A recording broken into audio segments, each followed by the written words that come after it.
BJP. Pulinkatta booth കമ്മിറ്റിയുടെ നേതൃത്വത്തിൽ വിവിധ മേഖലകളിൽ കഴിവ് തെളിയിച്ച പ്രതിഭകൾക്ക് സ്വീകരണം നൽകി. എസ്.എൻ.ഡി.പി. കോവലേറ്റം ശാഖായോഗം സെക്രട്ടറി ടി.എൻ. ബാലകൃഷ്ണൻ യോഗം ഉദ്ഘാടനം ചെയ്തു. ബി.ജെ.പി. പുളിങ്കട്ട ബൂത്ത് പ്രസിഡന്റായിരുന്ന സി.കെ. കലേഷിന്റെ രണ്ടാം ജന്മദിനാചരണ പരിപാടിയുടെ ഭാഗമായി പുളിങ്കട്ട വാർഡിൽ നിന്നും കഴിഞ്ഞ ബി.ജി.ടി.എം. എസ്.എസ്.എൽ.സി. +2 പരീക്ഷയിൽ ഫുൾ A+ കരസ്ഥമായ കുട്ടികളെയാണ് സ്വീകരിച്ചത്. ബി.ജെ.പി. പുളിങ്കട്ട ബൂത്ത് കമ്മിറ്റിയുടെ നേതൃത്വത്തിലാണ് സ്വീകരണം സംഘടിപ്പിച്ചത്. യോഗം എസ്.എൻ.ഡി.പി. കുവലേറ്റ ശാഖായോഗം സെക്രട്ടറി ടി.എൻ. ബാലകൃഷ്ണൻ ഉദ്ഘാടനം ചെയ്തു. ഈ സമൂഹത്തിൽ നിന്നും ഉയർന്നു വരുന്നവരാണ് നിങ്ങൾ.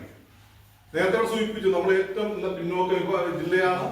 ഏറ്റവും ഇവിടെ സാമൂഹികമായിട്ടും സാമ്പത്തികമായിട്ടും വിദ്യാഭ്യാസപരമായിട്ടും മുമ്പോട്ട് നിൽക്കുന്ന പ്രദേശത്ത് നിന്ന് നിങ്ങൾ മുമ്പോട്ട് വരുമ്പോൾ എപ്പോഴും സമൂഹം പ്രതീക്ഷിക്കുന്നത് നിങ്ങളുടെ സർവീസാണ്.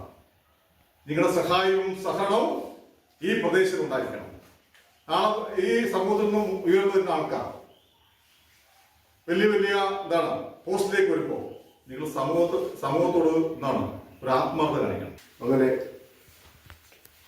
ഓണം ഇങ്ങനെ 3 പ്രാവശ്യമായിട്ട് നമ്മുടെ ഈ വാർഡിലുള്ളവരെ സഹായിച്ചുകൊണ്ടിരിക്കുകയാണ്. അവർക്ക് ഒരു നേരത്തെ ഭക്ഷണത്തിന് വേണ്ടി കിറ്റ് കൊടുക്കുന്നുണ്ട്. അങ്ങനെ ഒരു സഹായം കൂടി നമ്മുടെ ഈ ബൂത്ത് കമ്മിറ്റിയിൽ ചെയ്തുകൊണ്ടിരിക്കുകയാണ്. അടുത്ത വർഷവും നമ്മൾ തീർച്ചയായിട്ടും ആലോചിച്ചിട്ട് കുട്ടികൾക്ക് എന്തെങ്കിലും കൊടുക്കാൻ പറ്റുന്ന സാഹചര്യം ഉണ്ടാകുമെങ്കിൽ അത് ശ്രമിക്കുന്നതാണ്. ബി.ജെ.പി. ഇടുക്കി ജില്ലാ സെക്രട്ടറിയും പുളിങ്കട്ട വാർഡ് ഇൻചാർജുമായ സന്തോഷ് കൃഷ്ണൻ അധ്യക്ഷത വഹിച്ചു. യോഗത്തിൽ ബി.ജെ.പി. ജില്ലാ vice president advocate Stephen Isaac മുഖ്യപ്രഭാഷണം നടത്തി. K Rajappan, P K. Sajimon, C V. Ashtaman, Sudheesh Chandran, Sreeja Ani തുടങ്ങിയവർ സംസാരിച്ചു. Idukki vision news Upputhara.